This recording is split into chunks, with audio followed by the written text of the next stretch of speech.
Y desde fuera sorprende, pero no se extrañe que aquí si entra no le hacen apagar el cigarro.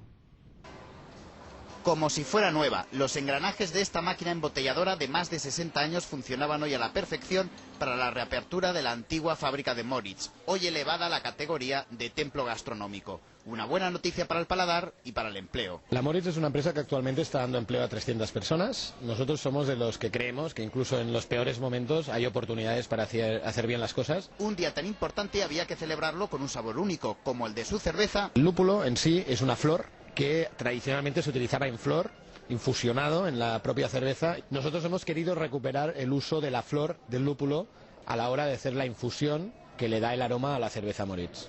Y el de algo tan catalán como unas buenas patatas bravas. Durante 72 horas estos cocineros llevan pelando hasta 2000 kilos de patatas para elaborar una tapa sencilla, pero merecedora al menos de una estrella Michelin. Las patatas alsacianas les ponemos una crema agria con un poco de nata y queso, y van con un poco de jamón dulce y cebolla tierna. Una nueva versión de una tapa típica que ha triunfado entre el público. Pues saco la bandeja de la nevera y me dura 5 minutos hasta que la gasto.